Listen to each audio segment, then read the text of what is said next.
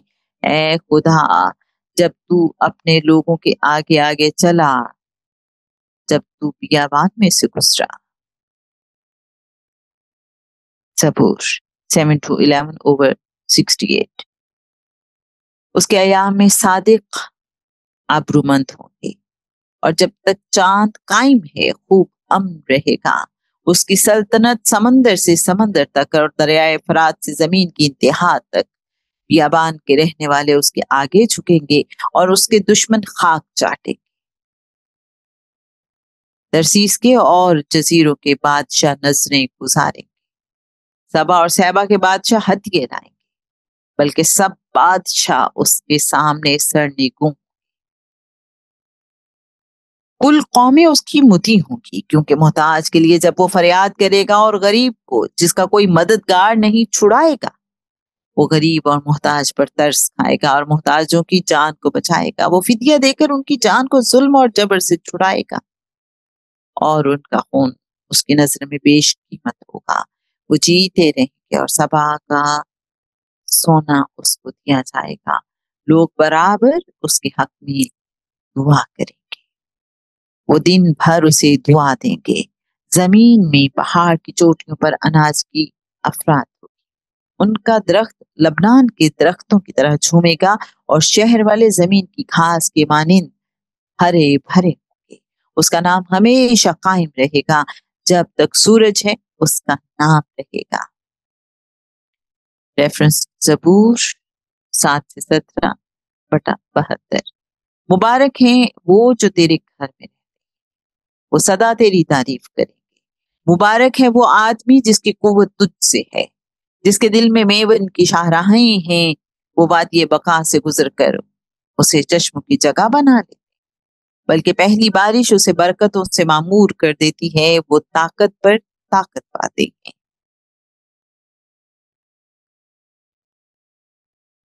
یہ آئندہ پشت کے لیے لکھا جائے گا، اور ایک قوم پیدا ہوگی جو خداوند کی ستائش کرے گی۔ زبور 18/102۔ اے خدا میرے محمود خاموش نہ رہ۔ زبور 1/109۔ راست بازوں کے لیے تاریکی میں نور چمکتا ہے، وہ رحیم و کریم اور صادق ہے، رحم دل اور قرض دینے والا آدمی سعادت مند ہے۔ وہ اپنا کاروبار راستی سے کرے گا، صادق کی یادگار ہمیشہ رہے گی۔ وہ بری خبر سے نہ ڈرے گا، خداوند پر توکل کرنے سے اس کا دل قائم ہے، اس کا دل برقرار ہے۔ وہ ڈرنے کا نہیں، یہاں تک کہ وہ اپنے مخالفوں کو دیکھے گا۔ اس نے بانٹا اور محتاجوں کو دیا، اس کی صداقت ہمیشہ قائم رہے گی۔ اس کا سینگ عزت کے ساتھ بلند کیا جائے گا۔ شریر دیکھے گا اور کڑھے گا، وہ دانت پیسے گا اور کھلے گا۔ شریروں کی مراد نابدر ہو۔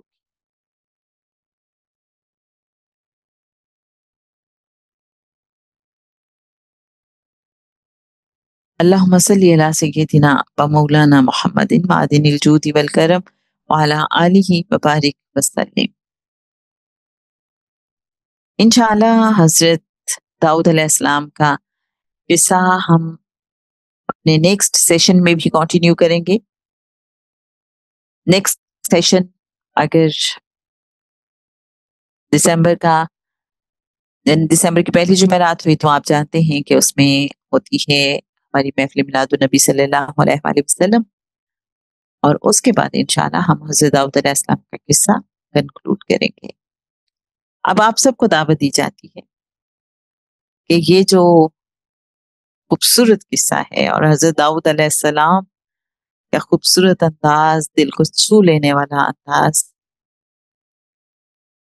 کیا سمجھ آئی؟ کیا آپ کے اندر کوئی نئی بات جو پہلی بار آج آپ نے جانی، کوئی ایسی بات جس پہ دل جھوم رہا ہے، کوئی ایسی بات جو اس نے بہت آپ کو کلک کیا، کچھ بھی، ہم چاہیں گے کہ آپ بات کیجیے، ہینڈ ریز کیجیے، اور جو بھی خیال آئے آپ کا ہر خیال بہت قیمتی ہے. آپ چونکہ متصل ہو کے بیٹھے ہیں تو یقین رکھیے کہ جو بھی خیال آپ کو عطا ہو رہا ہے تو وہ بہت خاص خیال ہے، اس کو عام مت جانیے گا. جی اصغر صاحب.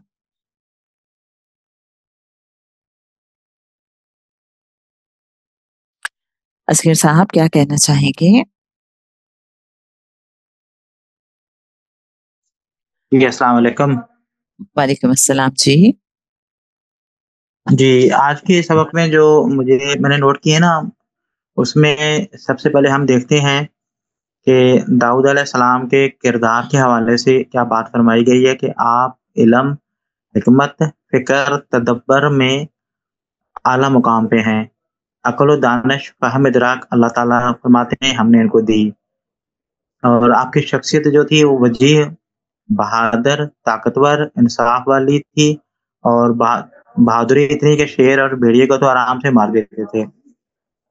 اور پتھر کی کنکریوں کے ساتھ آپ کی دوستی تھی، اور مانوس اتنے تھے کہ کنکریاں آپ سے سنگ تھیں بالکل. آپ کے ہاتھ میں ایسا ہوتا تھا. اور آپ کی ایک اور صلاحیت یہ تھی کہ آپ نے بانسری سے سروں کو ایجاد کیا. آپ کی پورے علاقے میں قدر و منزلت تھی.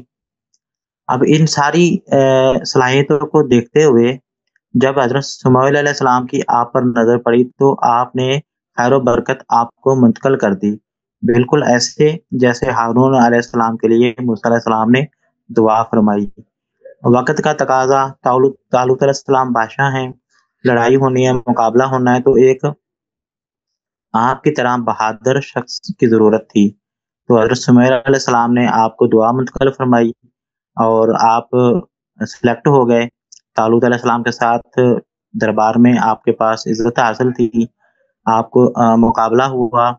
اب بتایا جا رہا ہے کہ وہ 50 کلو وزنی لباس لے کے جالوت مقابلے کے لیے اترا اور کبر و نخوت کے ساتھ للکار رہا تھا کہ کوئی ہے میرے مقابلے میں آنے والا. تو اللہ تعالیٰ کی شان دیکھیں، اللہ تعالیٰ نے اپنا جو شخص سلیکٹ کیا اس کی بہادری دیکھیں. نہ کوئی لباس، نہ تلوار، نہ برچھی، نہ ڈر، نہ خوف. آپ نے طالوت علیہ السلام سے اجازت لی اور وہی پتھر اٹھایا اور فلافل میں ڈال کے گھما دے مارا اور سر پھوڑ کے رکھ دیا جالوت کا. یہاں سے یہ دیکھتے ہیں کہ یہ ایک ایمان کی، ایک یقین کی اور ایک اتصال کی کیفیت ہے داؤد علیہ السلام کے اندر. اور اس کے بعد پوری قوم، اس حواس باختہ قوم پر بنی اسرائیل کو فتح حاصل ہوئی. طالوت علیہ السلام نے انعام کے طور پہ اپنی بیٹی داؤد علیہ السلام سے بیاہ دی. اور اگلا واقعہ بھی ساتھ ہی بتایا گیا ہے کہ نابال جو کہ خلاف حق تھا، آپ نے ان کو حق کا پیغام بھجوایا اور مقابلے کے لیے چل پڑے. نابال کی بیوی نے جو عقل کا مظاہرہ کیا ملکہ بلقیس کی طرح، آپ سے معافی مانگی، اپنے شوہر کے لیے اپنی قوم کو بچا لیا. اس پورے قصے میں ہمیں عاجزی، اللہ تعالیٰ کے ساتھ محبت، حق کے اوپر یقین اور ایمان نظر آتا ہے. اور اس کا دوسرا، اس کے برابر اتنے ہی صفحات میں جو زبور کتاب دی گئی تھی، اس میں 5 اگر چیپٹر ہیں تو ہر چیپٹر میں حضور علیہ السلام کی بادشاہت، قدرت، اور جو تا قیامت سرکار کے دل میں جو شریعت خدا کی ہے وہ اپنے روش سے ڈسپلے کریں گے، یہ بات فرمائی گئی. فدیہ دے کر غریبوں، بیواؤں، مسکینوں کی جان چھڑائیں گے. تو آج ہم دیکھتے ہیں جتنے قوانین ہیں حضور پاک علیہ السلام کے، وہ ہمیں عذاب سے نجات دلا رہے ہیں اور روز قیامہ ہمیں عزت ملے گی. شکریہ. بہت شکریہ اصغر صاحب. شاہ جی ہمارے ساتھ تھیں، ہم چاہیں گے کہ اگر آپ بھی بات کرنا چاہیں تو ہمیں بہت اچھا لگے گا. فلاخون کا لفظ آج ہم نے ایک نیا لفظ سیکھا، ایٹ لیسٹ میرے لیے ایک نیا لفظ تھا. آپ جانتے ہیں کہ یہ اصل میں کس چیز کی بات ہو رہی ہے؟ ہمارے ہاں اردو اور پنجابی میں اس کا ایک آلٹرنیٹ ورڈ بھی ہے. آپ کو کیا سمجھ آتی ہے؟ اس حوالے سے بات کیجیے گا. ایک اور بات ہوئی کہ آلٹرنیٹ ڈیز میں روزہ رکھتے تھے حضرت داؤد علیہ السلام، اس سے کیا سمجھ آتی ہے یہ بھی بات کیجیے گا. حکمت کی بھی بات ہوئی ہے کہ دو خوبیوں کی خاص طور پہ بات ہوئی کہ اللہ نے حکمت عطا کی تھی اور فیصلہ کن بات کہنے کی صلاحیت. ہم چاہیں گے کہ اس حوالے سے بھی آپ ضرور بات کیجیے گا. بہت سے اس میں پوائنٹس ہیں، آپ کے ذہن میں جو بھی بات آئے بسم اللہ. جی خدیجہ خلیل صاحبہ کیا کہنا چاہیں گی؟ ویلکم. السلام علیکم. وعلیکم السلام. حضرت داؤد علیہ السلام کی زندگی ہمیں یہ سکھاتی ہے کہ اللہ پاک کی قربت، طاقت، حکومت ظاہری عبادت سے نہیں بلکہ اللہ پاک کی عاجزی اور احساس جواب سے حاصل ہوتے ہیں. آپ ایک نبی بھی تھے اور بادشاہ بھی، مگر اس کے باوجود جب کبھی دل میں ذرا سی بھی نفس کی خواہش محسوس ہوتی تو فوراً اللہ پاک کے حضور جھک جایا کرتے. یہی وہ نقطہ ہے جو ہماری عملی زندگی سے جڑتا ہے.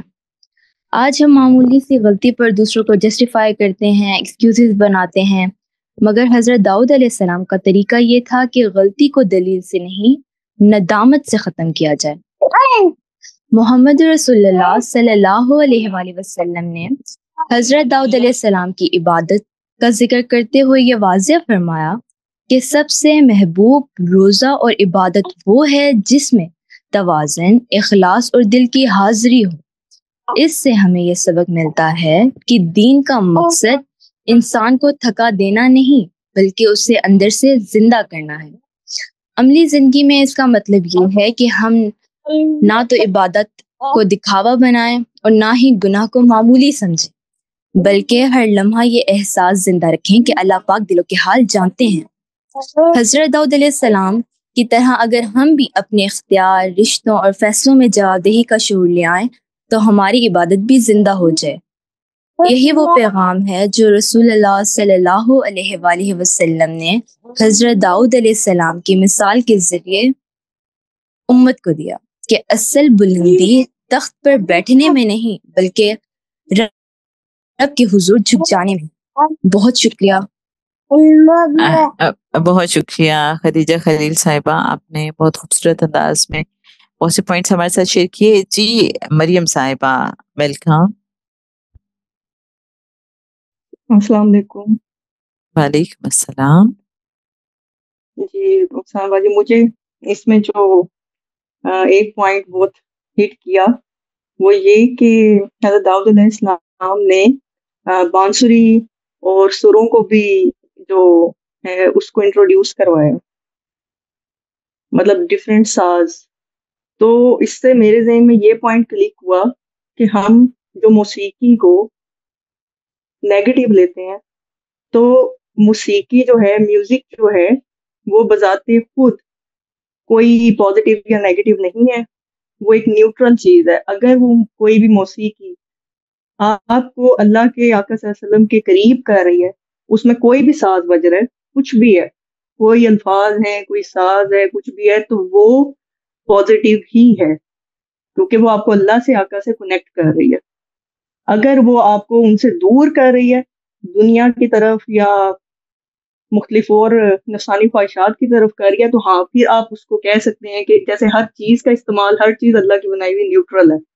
تو میرا ذہن ادھر سے پھر یہ جاتا ہے کہ ایک اتنی بڑی اگزامپل اس کی ایک اور مجھے اب یاد آ رہی تھی کہ کن فایا کن ہے، کہ کن ساؤنڈ ویوز ہی ہیں جنہوں نے اللہ نے جنہوں نے ادا کی، ان کے ادا ہونے سے ان ساؤنڈ ویوز کے کائنات بن گئی.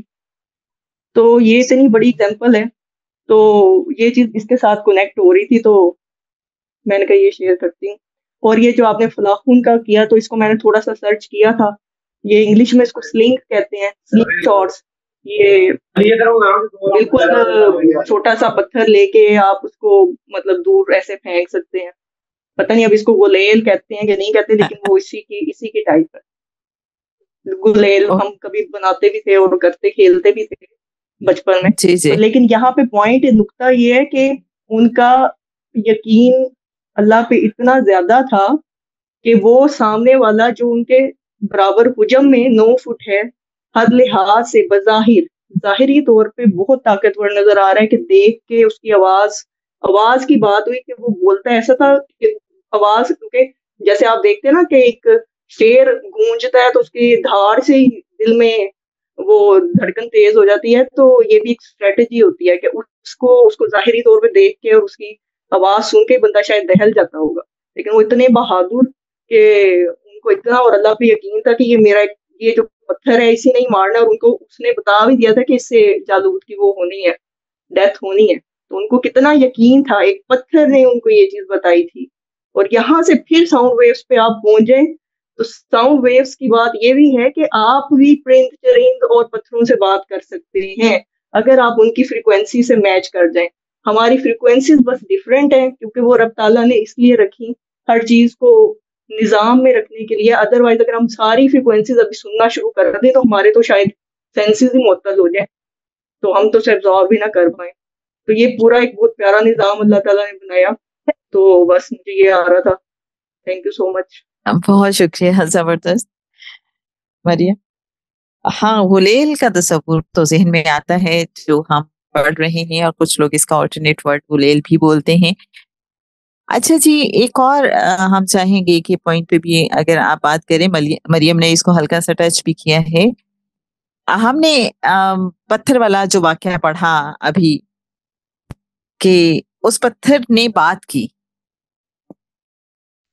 کیا اس نے پہچانا حضرت داؤد علیہ السلام کا؟ حضرت داؤد علیہ السلام کو اس نے بات کی، مطلب یہ ہمیں کیا سمجھ آ رہی ہے کہ کائنات کی ہر چیز بولتی ہے، سنتی ہے، سمجھتی ہے، شعور رکھتی ہے، کیا سمجھ آ رہی ہے؟ یہ چونکہ بہت ہی خاص پوائنٹ ہے، ہم چاہیں گے اس حوالے سے بھی آپ ضرور بات کیجیے گا۔ جی سید حسن علی شاہ صاحب۔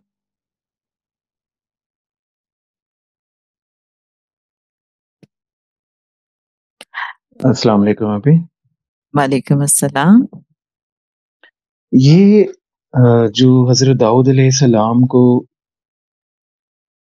ملے تھے نا پتھر، مجھے اس طرف میرا ذہن جا رہا تھا کہ اس کو میں کیسے کنیکٹ کرتا ہوں آج میں، کہ وہ جو تینوں پتھر تھے نا، ایک نے کہا میں ہجر موسیٰ ہوں، دوسرے نے ہجر ہارون، اور تیسرے نے ہجر داؤد، تو وہ نسبت تھی تینوں پتھروں کو، ہر چند کے جو وہ فلاخن سے وہ مارتے تھے، وہ ظاہر ہے اس کی ایک سٹرائک فورس تو تھی، لیکن جالوت جیسے 9 فٹ کے اتنے، جس نے لائک اتنا اس نے سامان بھی اوپر سارا پہنا ہوا تھا، تو وہ جو اسٹرائک ہوا ہے نا اس کو، تو وہ نسبت تھی اس پتھر کو، وہ جو تینوں مل کر پھر ایک ہو گئے تھے۔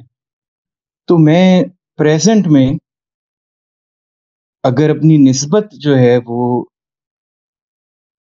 اللہ کے مقربین سے رکھ کر اپنے نفس سے مقابلہ کروں، اگر میں جالوت کو نفس لے لیتا ہوں، کیونکہ نفس بھی اسی طرح سے ہم اسے پال کر پوس کر کھلا پلا کر نفس امارہ کو ہم بہت بڑا کر لیتے ہیں، قداور کر لیتے ہیں، اور وہ اس پہ قابو پانا بڑا مشکل ہو جاتا ہے۔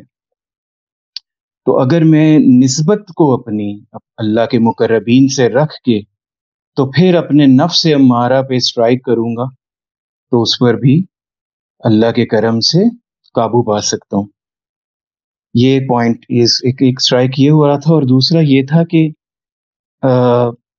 جو آیت آپ نے پڑھی تھی سورہ صاد کی تھی غالباً، کہ رب تعالیٰ نے حضرت داؤد علیہ جی حضرت اللہ تعالیٰ نے فرمایا حضرت داؤد علیہ السلام سے، جس کا مفہوم یہ مجھے یاد آ رہا ہے کہ آپ نے آپ کو سلطنت عطا کی تو اپنی خواہشات کے پیچھے آپ نے، تو اللہ کا جو بندہ ہے وہ اس لیول پر بھی ہو کر وہ ساری زندگی اپنے نفس کے ساتھ لڑتا ہے۔ یہ اللہ کے مقرب کا عالم ہے، تو ہمارا کیا حال ہوگا؟ ہم نے ان کو فالو کرنا ہے۔ تو وہ جو روزے والا ہے کہ وہ ایک دن روزہ رکھتے تھے اور ایک دن چھوڑتے تھے، تو اس پہ مجھے یاد آیا کہ اسکالر ہیں سرفراز شاہ صاحب، انہوں نے یہ بتایا تھا، جو ان کی بات یاد آئی، کہ وہ اس لیے ایک دن چھوڑتے تھے اور ایک دن روزہ رکھتے تھے کہ نفس کو نہ عادت پڑ جائے کہیں، نفس کو جب آپ ایک طرح کا ہی اس کو ٹریٹمنٹ کریں گے تو پھر وہ اس میں ہو جائے گا، رائٹ، وہ پھر اٹیک کر سکتا ہے۔ تو وہ اس کو تو ہمارے لیے بہت سبق اس میں روحانی طور پر بڑا پوشیدہ ہے، کیونکہ ہم لوگ نفس امارہ میں ہی تو اسی کے چنگل میں تو مبتلا ہیں، اور ہمارا سفر ہے امارہ سے مطمئنہ تک کا۔ بہت شکریہ جی۔ بہت شکریہ جی۔ حضرت نظام الدین اولیاء صاحب کے ریفرنس سے جناب سید سرفراز احمد شاہ صاحب نے فرمایا تھا کہ وہ اس لیے آلٹرنیٹ ڈیز میں روزہ رکھتے تھے کہ اگر عادت ہو جائے تو روزہ محسوس نہیں ہوتا، اگر روز روزہ رکھا جائے، آلٹرنیٹ ڈیز میں رکھا جائے تو پھر محسوس ہوتا ہے۔ زبردست، بہت شکریہ آپ کا۔ عزیر خلیل صاحب کا مجھے ہینڈ ریز نظر آیا تھا، ہم چاہیں گے عزیر خلیل صاحب اگر ہمارے ساتھ ہیں تو ضرور آج موضوع کے حوالے سے بات کیجیے، اور اس کے بعد ہم تاجور کو سننا چاہیں گے۔ جی عزیر خلیل صاحب۔ السلام علیکم۔ وعلیکم السلام۔ یہ سورۃ صاد کے حوالے سے ایک ترجمہ تھا جو اور خلاصہ تھا، وہ میں پیش کرنا چاہ رہا تھا کہ جو ایک آیت ہے سورۃ صاد کی 26 نمبر، اے داؤد ہم نے تمہیں زمین میں خلیفہ بنایا ہے، بس لوگوں کے درمیان حق کے ساتھ فیصلہ کرو اور خواہش نفس کی پیروی نہ کرو ورنہ وہ تمہیں اللہ کے راستے سے بھٹکا دے گی۔ وہی آیت ہے جیسے کہ عدل، ذمہ داری ہے اور نفس کی ضبط ہے، نفس، حکمت اور خدا کی نمائندگی کرنا، کہ وہ ایک وحدت میں سمو دیتی ہے نا۔ تو اس حوالے سے کہ حضرت داؤد علیہ السلام کی زندگی یہ سکھاتی ہے کہ طاقت بھی ہے، عبادت، علم اور حکومت سب ایک ساتھ کیسے سنبھالی جا سکتی ہے آج کے دور میں بھی، اگر ہم اس کو اپنے پریزنٹ میں بھی دیکھیں اور دنیاوی لحاظ سے ہم چل رہے ہوتے ہیں اور اس کو ہم کہتے ہیں کہ ہمارے پاس فور ایگزامپل مراقبہ کرنے کا ٹائم نہیں ہے یا اس طرح کا ٹائم نہیں ہے، تو وہ چیزیں حضرت داؤد علیہ السلام کی زندگی سے ہم سیکھ سکتے ہیں کہ اللہ تعالیٰ نے آپ علیہ السلام کو زمین پہ خلیفہ بھی بنایا ہے، مگر صاف الفاظ میں یہ بھی سمجھا دیا کہ اصل بنیاد طاقت یا زیادتی خواہش نہیں ہے بلکہ حق اور انصاف ہے، اور یہی حکم بھی دیا گیا ہے کہ لوگوں کے درمیان ہمیشہ اپنے انصاف کے ساتھ فیصلہ کرنا ہے اور اپنی خواہشات کے پیچھے نہ چلیں، جیسے کہ آج کے دوران اس عالم میں پریزنٹ میں ہم اپنی خواہشات کے پیچھے ہی گھر بار، بیوی، بچے، ان کی چیزوں پہ چل رہے ہوتے ہیں، اور یہی حضرت داؤد علیہ السلام کی زندگی سکھا رہی ہے کہ طاقت، عبادت، علم اور حکومت سب کو کیسے آپ نے مینج کر کے چلنا ہوتا ہے۔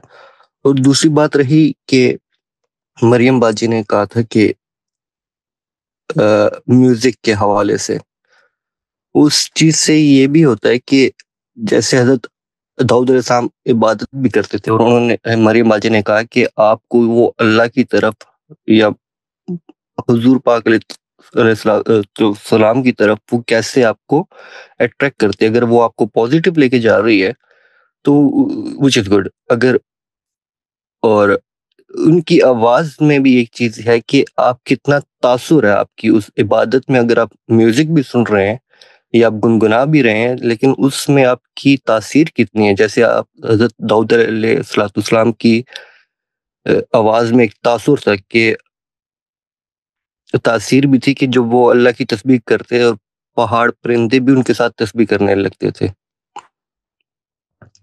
تو یہ ایک چیز تھی کہ میں جو مجھے سمجھ آئی تو میں بیان کرنا چاہ رہا تھا کہ جی بہت شکریہ، آپ نے بہت ہی زبردست پوائنٹس ہمارے ساتھ شیئر کیے، اور ایک جو ہمیں سمجھ آ رہی ہے کہ اگر اللہ کریم کسی بھی انسان کو خلافت عطا فرماتا ہے تو اس کا ہمیں فارمولہ بھی سمجھ آ رہا ہے کہ اس کی پھر رسپانسبلٹیز کیا ہیں، اس کے خاص ایٹریبیوٹس کیا ہونے چاہیے کہ وہ لوگوں کے درمیان حق کے ساتھ حکومت کرے اور خواہش نفس کی پیروی نہ کرے۔ تو ایک قانون ہمارے سامنے آ رہا ہے خلافت کے ریفرنس سے۔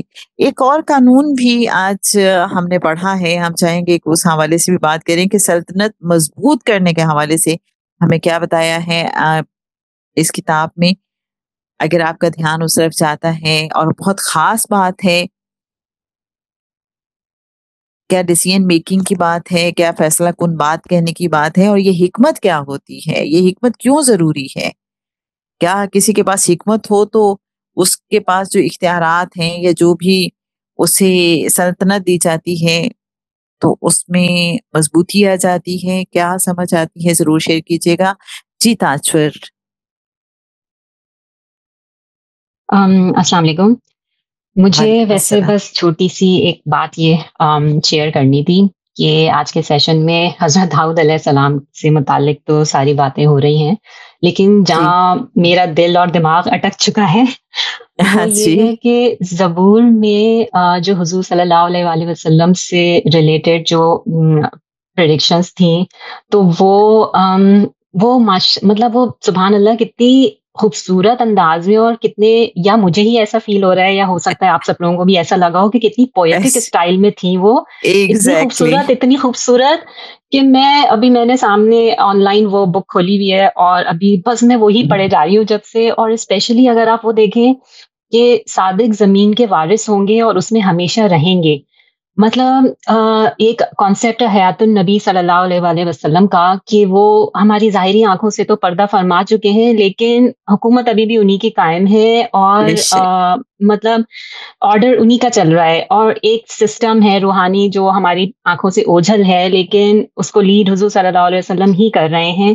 اور آگے جیسے صادق کے منہ سے دانائی نکلتی ہے اور اس کی زبان سے انصاف کی باتیں، اور مطلب نور کے بارے میں کہ تیرے نور کی بدولت ہم روشنی دیکھیں گے، ان کی صداقت کے بارے میں اتنی خوبصورت انداز سے باتیں، ایسا لگ رہا ہے کہ کسی نے شاعرانہ انداز میں حضور صلی اللہ علیہ وسلم کی اتنی پہلے سے اتنی تعریفیں کی ہوئی ہیں۔ اور اگر مطلب ظاہر ہے جو لوگ اس سلسلے میں ہوتے ہیں یا جو اتنے خوش قسمت ہوتے ہیں جو مراقبے میں حضور صلی اللہ علیہ وسلم کو دیکھ سکیں، ان سے باتیں کر سکیں، تو وہ مطلب یہ والی جو چیز ہے نا، ان صادق کے منہ سے دانائی نکلتی ہے اور اس کی زبان سے انصاف کی باتیں، مطلب یہ اتنی کوئی ڈیپ باتیں ہیں، اور لیکن یہ جو لوگ ایکسپیرینس کرتے ہیں میرے خیال سے ان کے لیے تو اور ان کے دل پہ جا کے لگ رہی ہوں گی یہ باتیں، جب مجھے پڑھ کے ہی اتنا اچھا لگ رہا ہے اور میں اس میں کھوئی ہوئی ہوں۔ بس میں آپ اتنا ہی بس میں کہنا چاہ رہی تھی۔ بہت شکریہ تاجور صاحبہ، آپ نے جو حیات النبی صلی اللہ علیہ وآلہ وسلم کی بات کی، اور بے شک آقا صلی اللہ علیہ وآلہ وسلم وجہ تخلیق کائنات اور وہی لیڈ کر رہے ہیں، سب کچھ انہی کا ہے۔ آپ یہ بتائیے آپ آج تک تھیں کہاں پہ؟ ہمیں آپ کا آنا بہت اچھا لگا، آپ کو سننا بھی بہت اچھا لگا، ہم چاہیں گے کہ آپ آتی رہیے گا اور بات کرتی رہیے گا۔ جی بہت شکریہ۔ میں ایکچولی کبھی کبھی ہی اٹینڈ کر پاتی ہوں سیشن آج کل، کیونکہ میرے ٹائمنگز جو ہیں وہ یہاں کے صبح مارننگ کے ہوتے ہیں، تو سیشن جو ہے وہ جب مجھے موقع ملتا ہے میں اٹینڈ کر لیتی ہوں، اور سعدیہ صاحبہ جو ہیں ان سے میری تھوڑی بہت بات چیت رہتی ہے۔ آپ کے بارے میں نے ان کو ایک میسج بھی کیا تھا تو پرسنلی وہ آپ کو شیئر کر دیں۔ بہت شکریہ۔ Okay, thank you very much, جزاک اللہ خیر۔ نفیسہ صاحبہ، ہم چاہیں گے کہ آپ بھی ضرور بات کیجیے۔ السلام علیکم۔ وعلیکم السلام۔ حضرت داؤد علیہ السلام کے قصے میں باجی مجھے کچھ پوائنٹس بہت اپیل کیے۔ پہلا پوائنٹ مجھے ان کی شخصیت بہت زبردست لگی کہ پاور ہے، بریو ہیں بہت، اور ڈیلیکسی بھی ہے، ایک طرف بہت بہادری سے لڑتے ہیں، دوسری طرف وہ میوزک جو ہے اس میں بھی انٹرسٹیڈ نظر آتے ہیں، تو زندگی سے بھرپور نظر آتی ہے ان کی شخصیت۔ تو اس کے علاوہ ایک نظر اگر دیکھیں جالوت کو، تو جالوت جو ہے وہ ایک تکبر اور بہت ظاہری طور پہ جو اس کا ہم دیکھتے ہیں سر و سامانی، وہ ٹوٹلی اپوزٹ نظر آتا ہے۔ تو اس میں ایک پوائنٹ مجھے یہ نظر آ رہا تھا کہ خیال آیا کہ ایک خاص بات ہوتی ہے کہ اللہ تعالیٰ کی طرف سے جب نصرت ادا کی جاتی ہے تو ہم دیکھتے ہیں کہ حکمت کی بات کی ہوئی ہے حضرت داؤد علیہ السلام کے بارے میں، اللہ تعالیٰ نے علم اور حکمت سے نوازا ان کو۔ تو مجھے ایسا لگا کہ جب اللہ تعالیٰ نصرت فرماتے ہیں تو وسیلہ ظاہری چیزوں کو بنا دیتے ہیں، بے سر و سامانی میں بھی جو انسان کے پاس مہیا ہو، اویلیبل ہو، تو اسی کو ایک طاقت بنا دیا جاتا ہے۔ جیسے مجھے خیال آیا کہ انسان کے اندر کا جو سفر جب وہ کرتا ہے تو علم الاسماء